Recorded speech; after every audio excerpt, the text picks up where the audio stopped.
Okay, so multicore madness.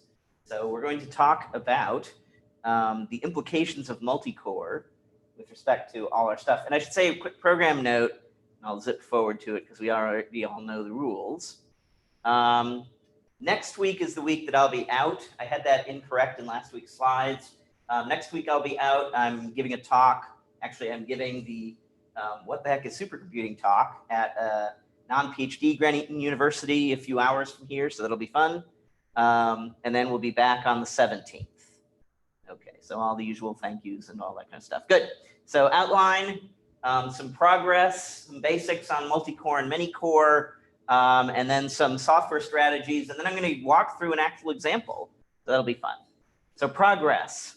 You remember way, way back in the distant mists of time, we talked about OU's first cluster back in 2002. So this was, back then we used terms like Pentium 4 to refer to the CPU chip that we had. We don't really use those terms anymore, but back then we did. It had 270 of those. So it took up, oh gosh, it was 11 racks, I think, weighed about 10,000 pounds, and it could do just over a teraflop, just over 1 trillion floating point operations, floating point calculations per second. And that's double precision for those of you who are keeping track of these things. And you saw this diagram. So rolling back 5 years before that, in 1997, it was ASCII Red at Sandia National Lab. I think the one in the Bay Area, not the one in New Mexico, although I won't swear to that. And they had the first trillion calculations a second, first teraflop supercomputer in the world in 1997. It took up a huge room, cost 9 figures, multiple hundreds of millions of dollars, I think on the order of 200 to 300 million, although I won't swear to that. 5 years later, it was a row instead of a room. It cost under $1 million. By 2012, you could buy it in a card from at least 3 different vendors. AMD, NVIDIA, and Intel all had cards that you could buy back around Christmas of 2012 that would do a teraflop. And now, as of last year, both AMD and Intel have a single CPU chip that will do 1 trillion calculations a second, do a teraflop. So from 1997 to 2017, 20-year span to go from the fastest supercomputer in the world to a single chip. Not too bad. Okay. And we remember about Moore's law telling us that computing speed is doubling about every 2 years. Tragically, that's starting to slow down now. It's no longer really true. It's getting harder and harder. It's starting to bump up against the limits of the physics of this particular technology. So the big question that people are asking now is not, are we bumping up against the edge of Moore's law? Are we going to hit the wall there? But rather, what's going to be next? What will be our exciting new technology? Is it going to be carbon nanotubes? Is it going to be DNA computing? Will it be quantum computing? Will it be all of those? Some of them for various different kinds of things. You know, if you watch the old Star Trek Next Generation shows from the late 80s, early 90s, and you notice what they used for computers on Star Trek, it was bags of goo. It was DNA computing. So that could be what's coming next. And we remember this diagram about the progress over time. So this is the year, whatever year it is, doesn't matter what the year is. This is speed shown logarithmically because we show it to you linearly, that it just goes swoosh and you don't learn very much. But there's CPU speed doubling every 2 years. Network bandwidth is actually doubling faster than that. It takes less than 2 years to double. In the olden days, I heard as little as 10 to 12 months. I'm sure that's not true anymore, but network speed still doubles quite rapidly. On the other hand, RAM speed is not nearly as rapidly improving. So the gap between what your CPU can do and what your RAM can do, and I'll have some concrete numbers for that, the gap between them is growing all the time. And then I did this as 1 over, because of course latency, our goal is to make it as small as possible, not as big. So 1 over latency, so it fits in with this other stuff. Latency is very rarely getting cut in half. It takes a very long time to improve latency. Latency is the time it takes for the first bit of the message to show up. And latency has not improved nearly as rapidly as these others. And then, of course, the worst news of all is software. Software is hardly speeding up at all. And that's because writing software to get it to run fast is hard. Supercomputing is hard, and we've talked about that. Okay. So here's our Moore's Law thing, showing the top 500 from www.top500.org. You can see the link down here. So this is the fastest supercomputer in the world. And here's Moore's Law, this straight line here. Again, logarithmic in the vertical. Here's Moore's Law, and here's the fastest supercomputer in the world. And you can see from time to time, you'll have a supercomputer that stays the fastest in the world for a couple of years. But despite that, you can see that supercomputing has gotten faster than computing has gotten faster. And that's because we've gotten much better at parallelism. So late 2017, 10.65 million CPU cores capable of 93 quadrillion calculations per second. And then we roll back in time, back to June of 1993. It was 1,000 CPU cores capable of 60 billion calculations per second. So it's gone up much faster than Moore's Law. Okay, and then we remember about the storage hierarchy, that the general principle is fast things are expensive, therefore you can't afford much of them. Slow things are cheap, therefore there's plenty. And this is all old news, so I'm not going to spend time on it. Just to say about strategies for storage use, we want to reuse over and over, squeeze as much juice as possible out of whatever it is that we've got the data into. The fastest thing we got the data into, let's get as much out of that data as we possibly can, right?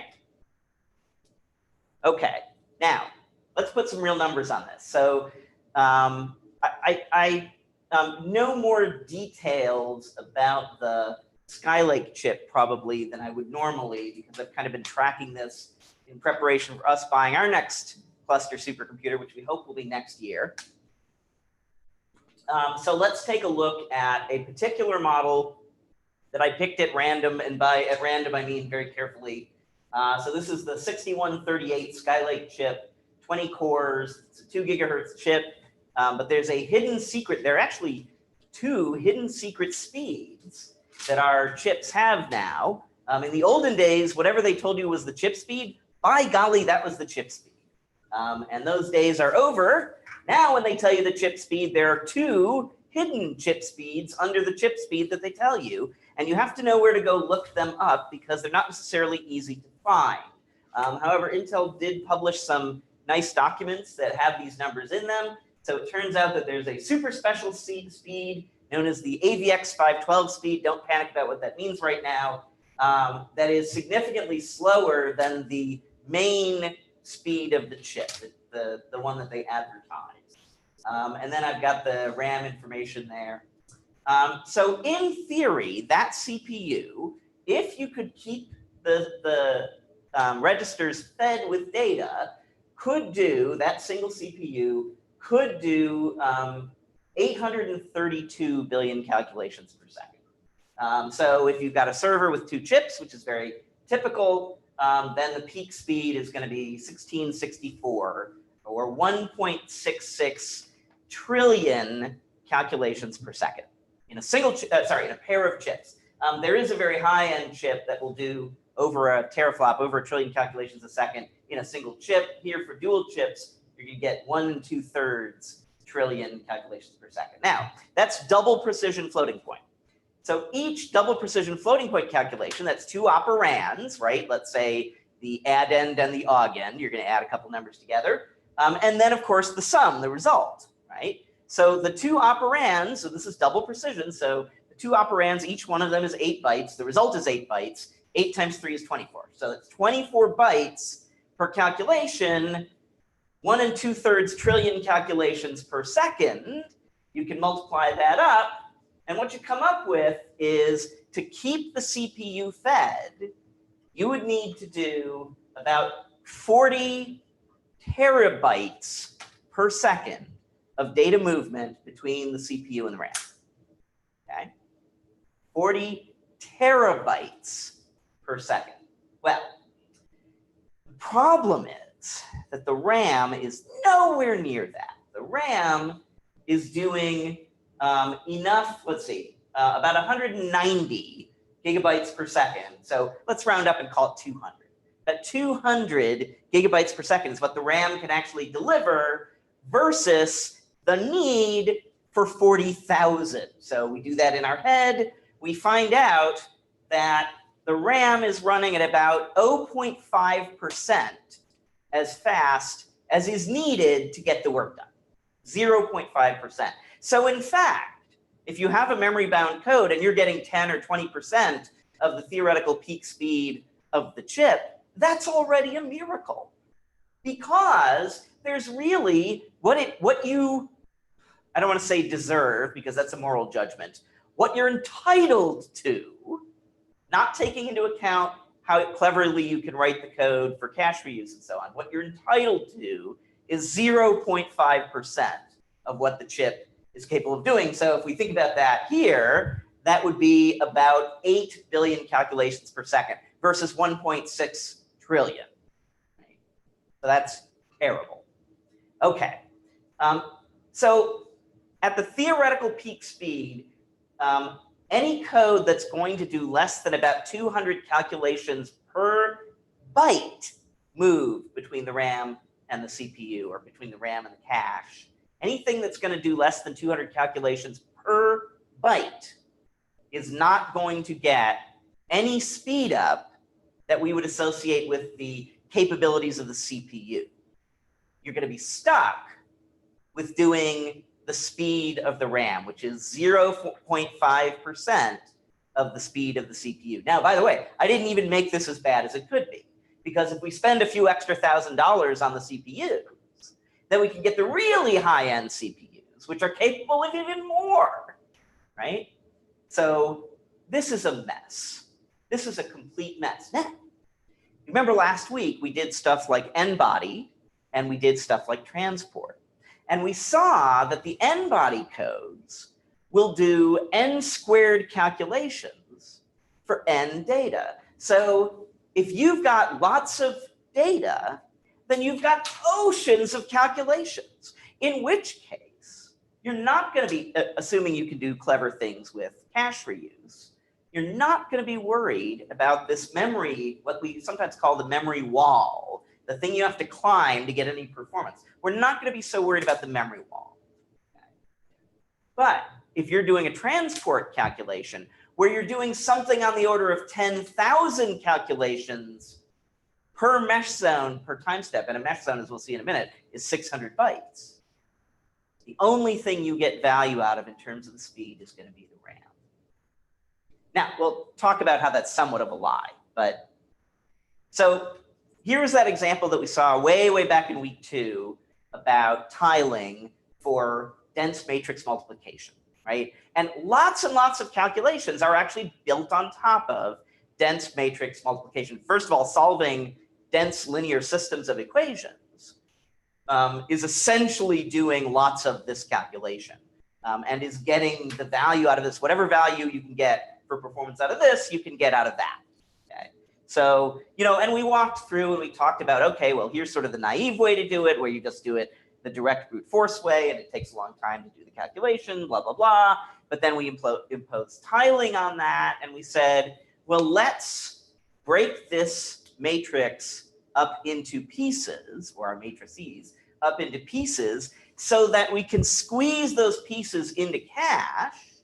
And once we've squeezed those pieces into cache, we'll have a way to get value out of that cache, because we can do lots and lots of calculations with the stuff we've already brought into cache and not spend a lot of time bringing more stuff in and then clobbering it and bringing the same stuff in over and over. There'll be some of that, but much, much less. So there'll be a lot less data movement and a lot more number crunching.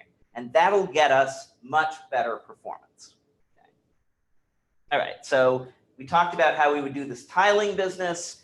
Here's the Fortran version. I think we have the C version as well. Yeah, so depending on whether you're a Fortran person or a C version, I know in the room, it's more Fortran, but I'll show you the C real quick. So you're looping over the entire domain, but going up by a tile at a time. And you're doing that in all three directions. I realize there's only two directions, but there's this thing going here, and there's that thing going there, and then there's the actual calculation you do while you're doing that. So you get down to this little chunk of this matrix, that little chunk of that matrix, and it's producing a result for this little chunk of this matrix over here, the result. Okay? And then you just do your matrix multiply, but you do it on that little tile. And the only thing that changes compared to before is you're using the tile start and end, okay, again, along those three dimensions. Okay? And you have to check, if I'm at the beginning, then I'll set the thing to 0 before I start adding stuff to it. Right? It's pretty straightforward. Okay. So the rewriting is not hard. Again, this is an old friend, right? And what we found, and again, this is a recap from last time, what we found was there was this magical zone. And in that magical zone, if the total footprint of the calculations we were doing on those tiles would fit into this magical area here, we would get the best possible performance. And the best possible performance was much, much better than what we would get if we didn't tile, if we just sort of did the naive march from one end of the thing to the other way. Because we were significantly reducing the amount of time we spent moving data between RAM and CPU. We could get a lot of reuse of whatever data we'd already brought in. We were going to squeeze as much juice from that orange before we brought another orange in to squeeze. Okay? And you can see the pattern is very consistent when I show this as log chart. When I show it as a log linear chart with the actual time, you can see it's very clear the dominance in terms of goodness, right? So here, this is time, so lower is better. You can see that here is where it dominates. And if you look really closely down where this magical place is, what you find is this magical place corresponds to everything fitting beautifully into level 1 cache, which is the super fastest cache there is. And you notice after that, performance gets really terrible. In fact, so bad it's worse than not doing this at all. And the reason we discovered was because the time it takes to call the inner routine, right? We have the outer routine that sets up the tiles, and then the inner routine that actually does the work. And what we found was the time it took to call the inner routine, when you have very, very, very tiny tiles, that time starts to dominate. So you waste all this time doing the overhead of calling the routine instead of actually getting any work done. So the advantage of tiling, you can exploit the data locality pretty straightforwardly. It's not terribly labor intensive to write the code that way for this and similar applications. I'll talk about that in a minute. You don't have to have it. And if you don't need it on a particular machine, for example, if you've got a compiler that's smart enough to do the cache optimization for you, which probably you don't, but maybe you do. If you've got a compiler that'll do this for you, you can just turn this off trivially by saying the tile size is the problem size. So there's only one tile, and then you're done. You don't have to worry about it anymore. Does it always work? Okay, and I should be careful about the word work here. Does it succeed in speeding up your code? Well, only if you have lots of work to do for every byte that you're doing work on. For every byte you move, you have to have a ton of calculations. And we saw that before. You need to have 200 calculations per byte to break even on the current chips. All these numbers are round, but that should give you the feel of it. Okay? And by the way, that number is going to get worse and worse and worse every year for the foreseeable future. That'll never get better. Okay? All right. So here's the good news then. If you have a lot of calculations to do per byte, then you are happy because the chips are doing calculations faster and faster. That's a win. But if you don't have that, if there's essentially, if the amount of calculations grows roughly linearly with the amount of data you have, the number of bytes you have to move, then you're miserable. You're so sad because you're going to have very few opportunities to speed up your code. you're going to be waiting for the RAM to get faster. And yes, it does get faster, but it gets faster slowly, whereas the CPU speed gets faster quickly. Is that a confusing way to say that? But that does capture the idea. Okay, so let's start breaking this down on what's multicore. And we talked a little bit about this, I think it was in week 3. In the good old days, when things were simple, in the good old days, and by this I mean through the first half of 2005, if we're talking about x86 chips, in the good old days, one chip had one brain. But in the second half of 2005, we started seeing x86 chips that had 2 brains, the dual core chips. Now, other chip families had done that a little earlier. Some of them did that a little later. But 2005 is around where, for most of the computing world, things started to change in a big way. Okay.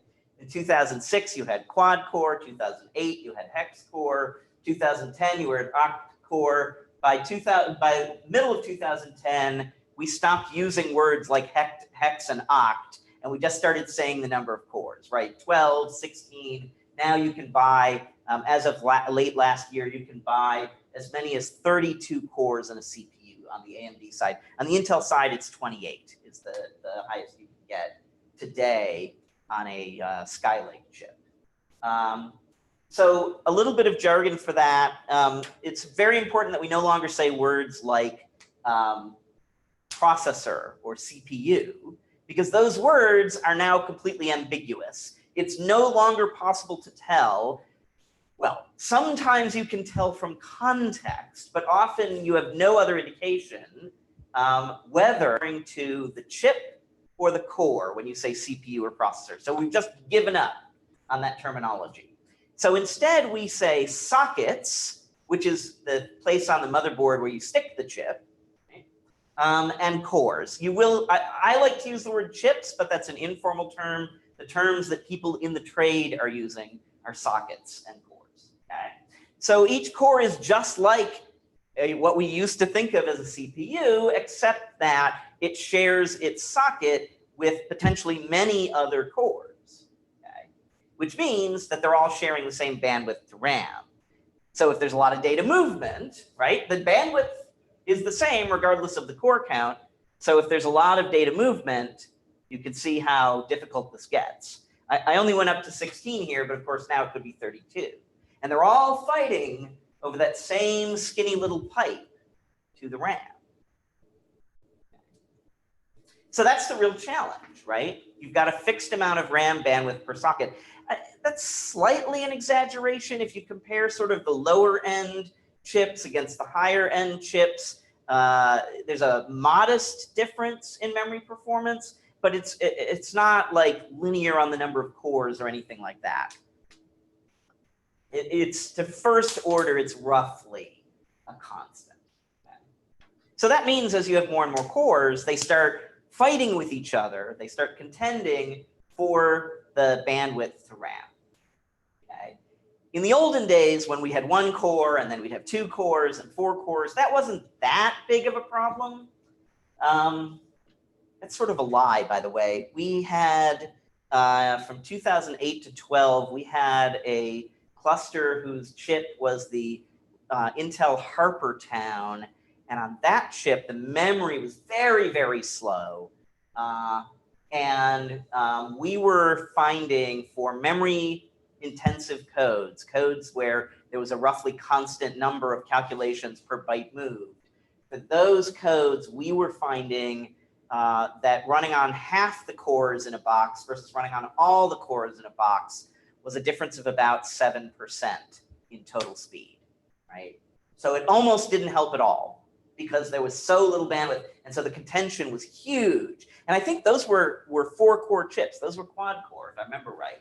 So it was already a big problem then. Obviously now, as the core counts go way up, it's becoming more and more of a problem. So if you can optimize for that, it's already a huge win because you can get big speed ups from cache reuse. But where you don't have the ability, where you don't have enough calculations to amortize the cost of the data movement, the only speed up you'll see pretty much is the speed up associated with the improvement in memory speed. So that means that when you get a new computer, you'll get a speed up, but it's going to be difficult even to do a lot of work to your code to get the code to speed up, right? And the memory bandwidth speeds up much slower than the CPU speeds up.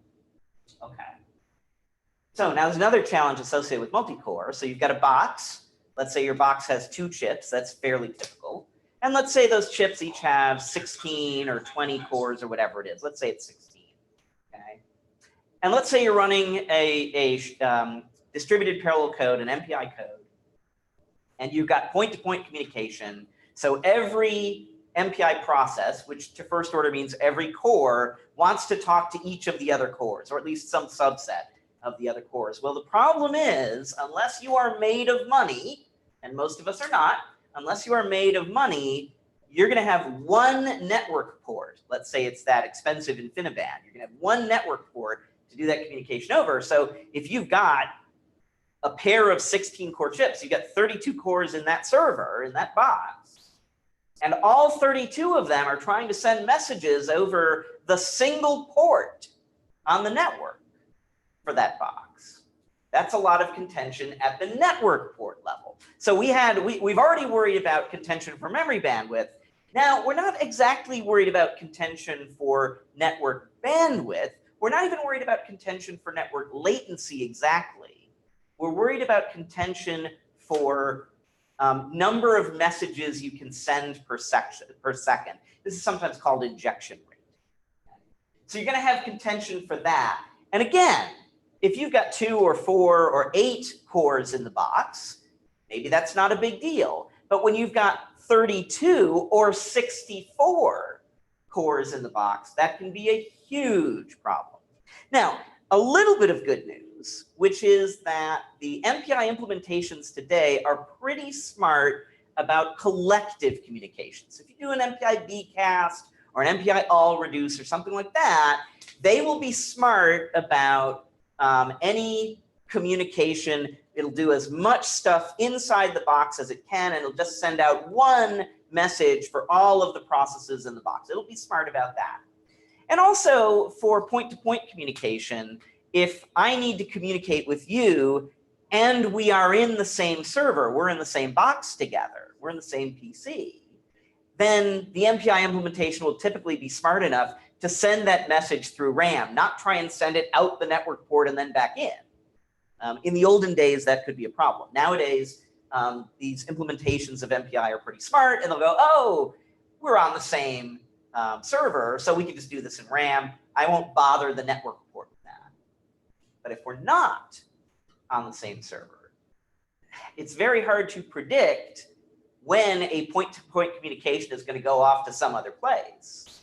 So usually the system can't help you that much with getting that to be low contention and high speed. Okay. So you start to be limited by the injection rate, by the number of MPI messages that can be sent per second. Okay. All right, so now I'm going to do a real example. OU is a big weather school, so I'm going to use weather forecasting. Weather forecasting is a transport problem. It's run using the sort of classic Navier-Stokes equations. So it's a fluid flow code, but it's got a lot of complexity to it. So this is not like standard, airflow over the wing of an airplane kind of engineering application. A typical weather application is going to have on the order of 150 3D arrays. Yes, question from TV Land. Yes, how is the number of messages per second different from network bandwidth? How is messages per second different from network bandwidth? Right. So if I have one message of a zillion, let's say I have one message that's a gigabyte long, right? I only pay the latency penalty one time. And there's no contention for the network to send the message out. But if I have 1,000,000 1 kilobyte messages, that's the same total amount of data. But each one of those messages is going to have to pay the latency price, and they're all going to be fighting over who gets to send the message next. That's, I think, the big distinction. So in general, on these network systems, particularly the expensive ones, they will give you not just how many bits per second, not just what the point-to-point latency is, but also how many messages can you send per second.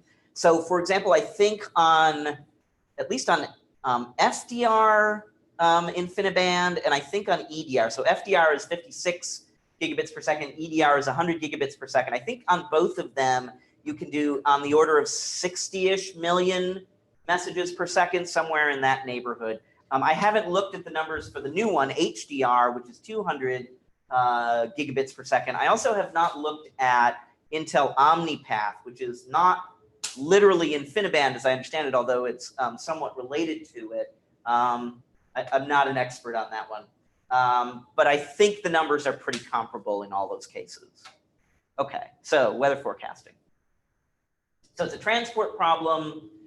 We want to predict the future. And of course, there's that old joke about predictions are hard, especially about the future, attributed to Yogi Berra. And the numerical method is just very vanilla, finite difference, very vanilla. And by that, I mean incredibly complicated, because it turns out there's so many different things going on in weather forecasting all at the same time. And there's so many different variables you look at. You know, in a typical computational fluid dynamics application, you're looking at things like velocity, which is a 3-vector. You're looking at density, pressure, energy, those kinds of things, right? With weather forecasting, you do look at all of those, but then you look at things like how much rain, how much ice, how much cloud.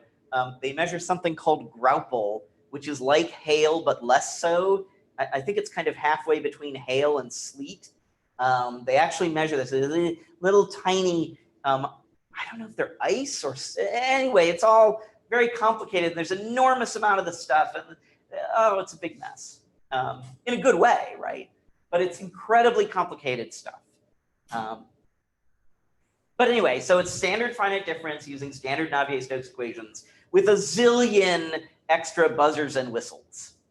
Okay? And it's typically done on a Cartesian mesh. Now that's slightly a lie, because although horizontally you have this nice simple thing, vertically they do it in a much more complicated way, because of course terrain in real life is not flat.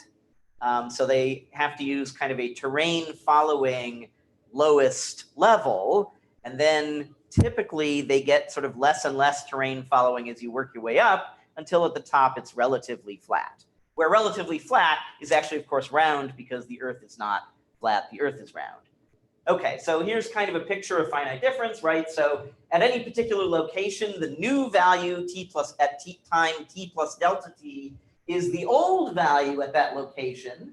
And then also a function on its immediate neighbors. It might be the neighbors just next to it. It might be a little farther around. We talked a little bit about this last week. Was it 2 weeks ago? Recently. It was last week. Okay. So my value soon is my value now adjusted by the values of my neighbors, where my neighbors might be the ones right next to me, or they might be a little farther away. Okay, so far so good? All right, so in order to accomplish that, and we talked about this last week, you put a ghost boundary around the whole thing, and then to calculate here, I need to know the values here, including the values on the ghost boundary. Now, of course, here, everything is calculated around me. Here, I have to have some mechanism of filling in this ghost boundary. And oftentimes in the weather forecasting world, the way they do that is they take a coarser forecast over a bigger area, and then they interpolate down to the scale of the mesh that you're doing the calculation on. And of course, interpolation does not add information. It just spreads it around a bit. It sort of smears it out. So that gets complicated. Now I need to talk about virtual memory. Oh, this will be fun. Remember when we talked about the storage hierarchy in week 2, and we ran out of time. In fact, we went to week 3 to talk more about the storage hierarchy, and we ran out of time again. And I was like, no, we're not going to try and dig into this virtual memory stuff, because we've already spent 2 weeks on this. We want to move on to the next stuff. So we didn't dig into the virtual memory stuff, and now we're going to have to, because this is where things start to get weird. So virtual memory is a wonderful idea with terrible implications. The wonderful idea is this. I can only, on my laptop, I can only afford a certain amount of RAM. On my current laptop, I have 12 gigabytes of RAM. I could, if I wanted to spend like another $100, I could buy another 8 gig RAM stick, and that would get me up to 16 gig. But that's the limit I can do on this laptop, because the biggest RAM stick it'll allow is 8 gig, and it's only got 2 slots for RAM. Okay, that's as big as I'm going to get. No matter how much money I spend on this particular kind of laptop, that's the biggest I can do. Now, if I buy a new laptop today, I think they'll do 32. But back when I bought this, 16 was the best you could do. You can tell this one's old, by the way. It's even got cracks in the case. Right? I've treated it a little bit roughly, or rather my children have. But it's okay. It's all right. So you're going to run out of RAM, either because you run out of money or because you run out of space to put the RAM in, one way or another. But on the other hand, how many of you have done this where you do that thing where you have like 30 windows open at a time, right? You got like 15 browser tabs and whatever, right? We all do this. We're all guilty of this. Well, at some point, because each one of those is going to consume some memory, at some point, they're going to consume all the memory. Do you want your laptop to crash then, or just slow down? So the chip manufacturers and computer manufacturers in general have made this bet. People will accept slowdown much better than they'll accept crashing. So let's figure out a way to slow down the laptop, but not crash it when they're trying to open too many windows. I'm oversimplifying, but to first order, that's roughly the thought process. So they came up with this brilliant idea. They said, let's have the disk, which there's a lot more of than RAM. Let's have the disk pretend to be RAM. Okay. Now, the big problem is that this difference in speed between disk and RAM is enormous, like a factor of 1,000. But if I open too many windows, then the ones I'm not currently looking at, they can go sit on disk until I'm ready to look at them again, right? And we've all kind of had that experience where you've got like 15 tabs open and you haven't visited one of them for a while. When you finally go back to it, you have to wait and wait like for 10 or 15 seconds before it finally loads, right? So that's what virtual memory is supposed to be doing. It's pretending to be more RAM than you actually have. So far, so good? Okay. So you still have, and the reason that this should work is that most of the time, most of what the computer is doing is mostly happening within a small chunk of the RAM, right? So you've got a particular tab open that you're looking at. Well, when you are doing whatever you're doing, whether you're reading a web page or you've got some application you're running or whatever, you're spending a lot of time doing that thing that's resident in RAM, and the other things you're not paying attention to. You're not like constantly cycling through them. You're mostly doing one thing for a while. Right? So it's okay if the other stuff goes out and sits on disk. Right? So far, so good? Here's the problem. You've got to keep track of that. You've got to know which tabs on my browser are currently in RAM and which ones are out on disk. Okay, well, that's fair. And then if you go to a tab that's currently out on disk, not in RAM, you have to load it in from disk into RAM, which means you kick something else out onto disk. Okay? You got to keep track of all that. So the way that they do that is they take the total amount of virtual memory you have, and they split it up into little chunks. These chunks are called pages. And for the longest time, a typical memory page for virtual memory was 4 kilobytes. Now we're starting to get into bigger sizes, but for the longest time it was 4K, right? So what you have to do then, let's say that the amount of virtual memory you're trying to use is a gigabyte. You split, let me make the dividing easy, 4 gigabytes. You split that into 4 kilobyte pages, that means you have 1 million pages. Well, the problem is now you need a table that's going to describe each of the 1 million pages. You got to keep track of all this, right?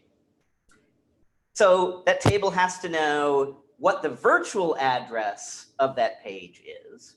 It's got to know whether it's on disk or in RAM.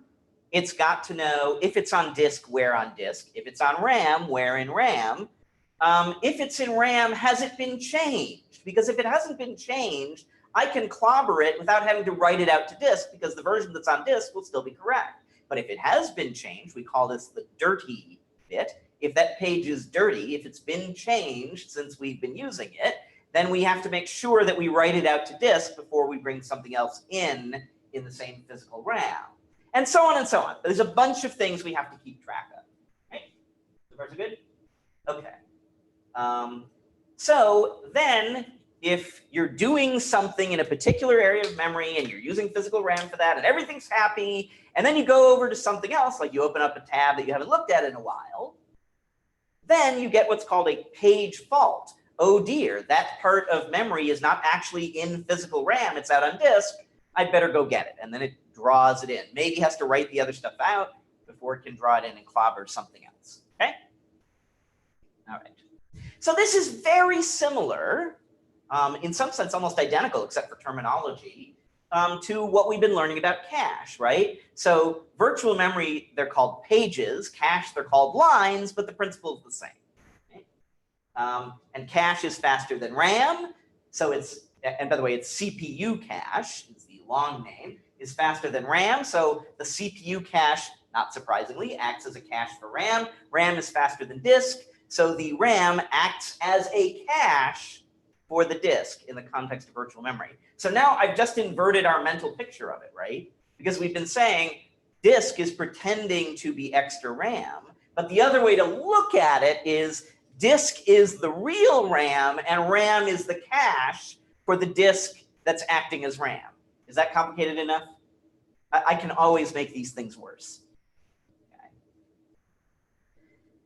Okay. The best thing in the world would be able to turn all of this off.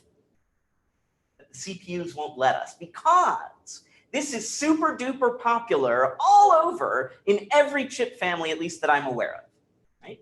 It's super popular because it's incredibly useful. It's incredibly handy, right? But the result of that is because everybody except those of us who are doing, well, there's a lot of names for these things, but let's call it high performance computing for research. Everybody in the world except us likes using virtual memory. What we like to do is buy enough RAM and not try to use more than that. But because of that, the virtual memory system can't be turned off. We have to deal with it even if we have plenty of physical RAM for everything we're trying to do. We still got to deal with this. This still is going to be happening inside the CPU. Okay? So you have a giant page table that on your supercomputer is totally redundant and unneeded because everything is resident physically in RAM, but you've got to have it anyway.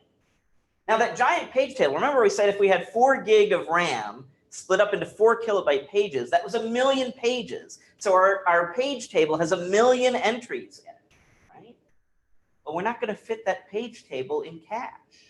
So on the chip that we have in our supercomputer today, the cache total is, I think, 20 megabytes. Maybe it's 25. I think it's 20. And that's for 10 cores. So that's 2 megabytes per core. There's no way you're going to fit a page table for every core, right? It's not just for the system as a whole. No way you're going to fit that into cache. So you're actually going to have to put the page table in RAM. Okay, is this insane? This is so fun. Okay. All right, so now, if you want to go somewhere in RAM, you have to go out to RAM, look up where it is, then go to RAM to get the thing. That's so bad. That's going to take forever, right? Because now you're not doing one memory reference to bring something in, you're doing 2. Well, the engineers who design chips figured this out, they understand this, and they said, all right, here's what we're going to do. We're going to set you up a special cache just for page table entries. Okay? So now when you have to go look up where something is, you won't have to go all the way out to RAM to look it up most of the time, because you'll go look first in that special cache for page table entries. And you will you'll be able to find, usually, most of the time, you'll be able to find the page table entry you need. And once in a while, you'll have to go out to RAM to get a page table entry that's not in the page table cache. Okay, so far so good?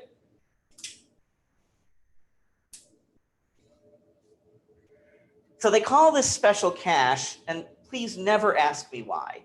they call this page table, special page table cache, the translation look-aside buffer, or the TLB. Do not ask why. You'll be so much happier. Okay. In the olden days, and by this I mean like 3 years ago, maybe 5, TLBs were really, really small. So you would see a TLB that was like 128 entries. Now they've gotten bigger, and in the current chips, they're at 512 or 1024 entries. But remember, our actual page table for this 4 GB problem, our actual page table is, what do we got? A million entries, right? So we can fit 1,000, we can fit 0.1% of them in the TLB. Right? So depending on how this is set up, you're looking at the 4 kilobyte pages at 1,024 entries. That only covers 4 megabytes. That doesn't even cover your L3 cache. Right?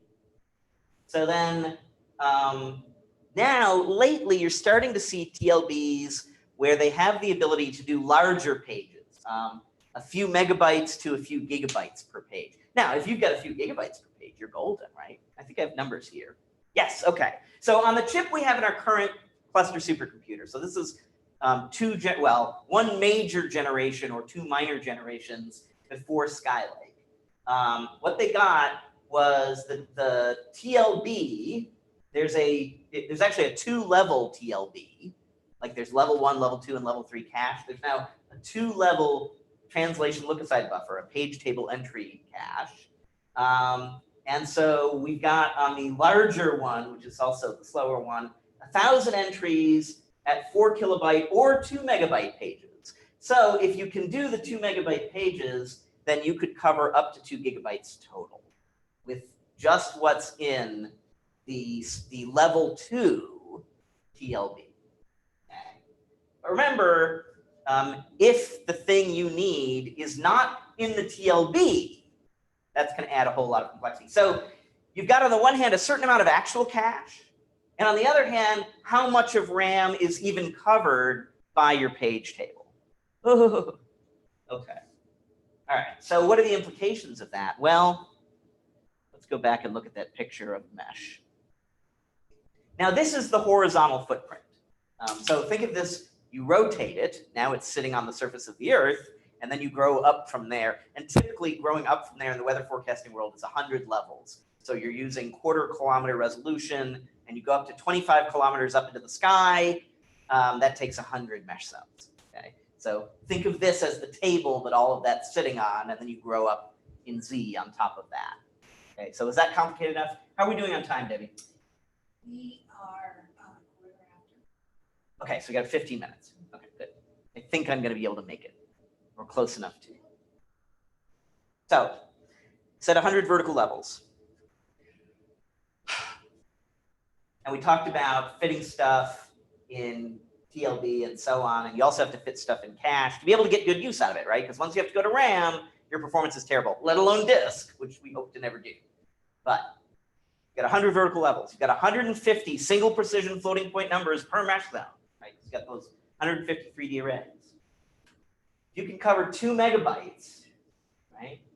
That's a 5 by 5 horizontal domain. That basically means you've got room for the ghost zones and no actual space to calculate, right? It's completely useless. If you support the 2 megabyte virtual memory pages, then you can get to a decent size thing. But on the other hand, then your L3 is only going to support a 20 by 20 domain, of which at least 3 of those 20 are going to be ghost zones. So it's really 17 by 17. So you can see the problem here, right? To actually get cache reuse, we have to be able to make the thing fit into the fast stuff. To fit into the fast stuff, it has to be so ridiculously tiny in its horizontal footprint, you're not going to hardly get any work done. Okay, so then what can you do about it? And there's a limit to what you can do about it, because we already talked about the problem of we needed to be able to do 200-ish calculations per byte moved. And they're doing, well, they're doing 10 to 20 calculations per byte moved, right? So they're not doing nearly enough, not even close. So like I said, these weather codes are typically on the order of 150 3D arrays. So every zone of the mesh has 150 variables that live in the middle of that mesh zone. Go back to that picture. There. So in the middle of one of these squares, there are 150 different physical variables. That's slightly a lie, but it's close enough to the truth. Okay. And there, I mentioned 600 bytes. The weather forecasting folks typically do all of their calculations in single precision instead of double precision, because having more precision doesn't help that much and takes twice as long to do the calculations. So they'd rather have a modestly less precise result, because what's governing accuracy is not numerical precision, it's a lot of other factors. Numerical precision plays into it a little, but it's not that big of a contributor. Okay, so you're talking about 600 bytes per mesh zone, and every single time step, because you're advancing forward by delta t, time step after time step, and you're going to do, a million or whatever time steps, where delta t might be a second of simulated time, or a minute, depending on the resolution. Every single time step, for every mesh zone, you've got to move 600 bytes in and out of the CPU. For every mesh zone, for every little box on the big box, 600 bytes. And you're only going to do on the order of, say, 10,000 calculations per mesh zone per time step. So it's not even close to what you need just to break even on the cost of moving the data. Not even close. So how do they typically do that? Well, they take that big domain, they break it up into equal size patches, subdomains, and they give a patch to each of the MPI processes. 10 minutes? Okay, I think I'll be okay. All right. So then as the CPUs get faster, as the RAM gets bigger, then the size of that patch can grow as well. But of course, given the RAM bandwidth limits, you're not getting that much speed up, because your patch does not fit in cache or does not fit in the TLB. One or the other or both. Okay. So how do we optimize for that? We've actually tried this with code that a particular professor had written on their own, not one of the big community codes. We tried this. We said, let's take each of those MPI processes and give it multiple smaller subdomains. Okay? Small enough that each of the subdomains fits in L3 cache, and that each of the subdomain fits in the TLB, the page table cache.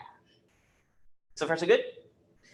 And we tried that, and it actually did get significant speed up. I don't remember the numbers, but it was something. Oh, I think it was something on the order of 1.5 to 2 times as fast. So that's not bad for a memory-bound code. It's pretty good. But there's more you can do. So think about how these things communicate. We saw this last week, right? This subdomain talks to this one, which are on different MPI processes. And they have to do that every time step, because they've got to, and I roll back to the picture again, they've got to fill in their ghost zones every time step. Except, what if you only needed 1 ghost zone all the way around, but you allocated 2? Well, that would mean that you could fill this one and fill this one before doing the calculations. But then, since you had filled this one, you could calculate this one. Okay? Now this one will actually be correct, right? And then on the next time step, you could calculate here, but not here. And the information you'd have here for the second time step would be correct. And the information you had here would be irrelevant, because it would be out of date. Okay? But this here would still be correct. So far, so good? So now, you don't have to communicate for both time steps. You communicate once and then do 2 time steps. But even better, you do the calculation on this, well, let's say it's some subdomain here. You do the calculation on this subdomain, and then you do another time step calculation on this subdomain without having to go to another subdomain. So if this subdomain will fit in your cache, then you can reuse all the data in it. Nice. So now you are getting some cache reuse. Not the same you would get if you had a ton of calculations to do, but you've doubled the number of calculations you can do for the same amount of memory movement. That's pretty good. Well, if you can do it twice, you can do it 3 times, right? So you'd add another mesh zone here. And if you can do it 3 times, you can do it 4 times, and so on and so on and so on. Of course, at some point, it stops fitting in cache, at which point that's not a win anymore. So you're going to have to play around to find the ideal number of extra mesh zones, which will reduce the amount of work you can do that fits in cache, versus having to draw more data into cache sooner.